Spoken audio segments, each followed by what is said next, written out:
I left glass on the moon, what learned from a reckless experiment.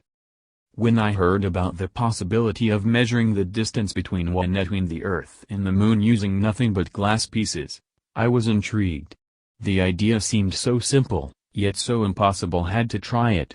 So, decided to take a risk and actually leave a handful of glass pieces on the moon's surface. What learned from this rockless experiment was far more than ever expected.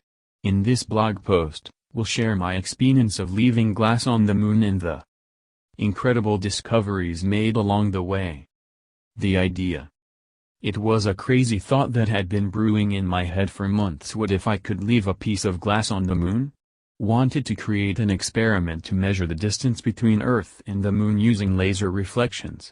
Knew it was a long shot, but was determined to make it happen. I began researching ways to get my glass to the moon. After reading up on space travel and exploring Venus rocket launch options, finally settled on a small but powerful rocket that could safely carry my payload. Planned out my mission with great care, ensuring that my experiment would have the best chance of succeeding. The next step was to figure out how to make the glass.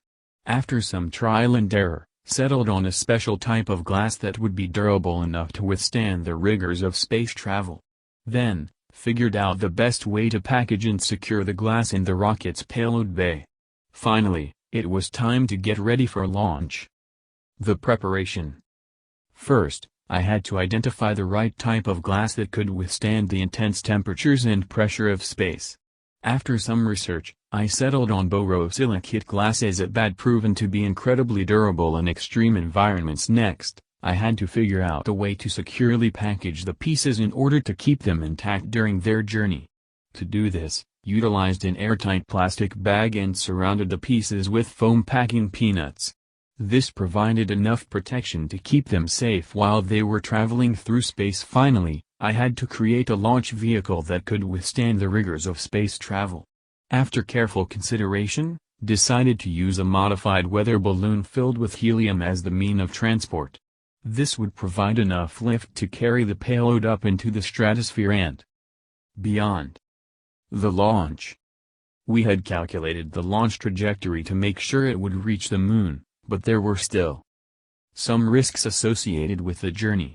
We weren't sure if the payload would survive re-entry and landing, so we held our breath as we watched the launch. It was a tense few hours as we tracked the progress of the payload. Thankfully, it arrived safely at its destination and, after some minor course corrections, entered lunar orbit. This marked a huge success for our project and we were overjoyed at our accomplishment. Now that the glass pieces were safely in lunar orbit, the next step was to get them down to the surface of the moon. We knew that this would be a tricky task, but we also know that it was essential for the success of our experiment. So, with a mixture of hope and apprehension, moved forward with the next phase of our mission. The landing. After months of preparation and waiting, the moment had finally arrived. Nervously watched the satellite carrying my glass pieces made its descent onto the moon's surface. As it came into view, I could see that the glass pieces were still intact. Cheered in triumph as they touched down safely and celebrated my success in a way only one person can, by screaming into a pillow.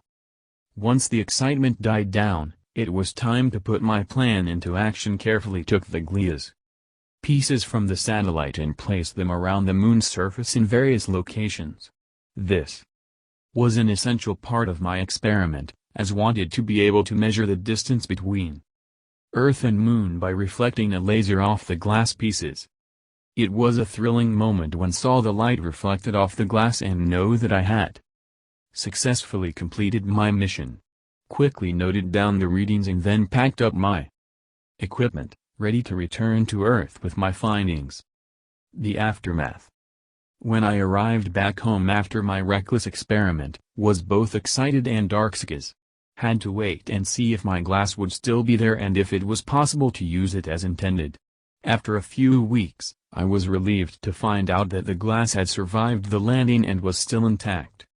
I decided to use the glass to reflect laser beams which were shot from Earth.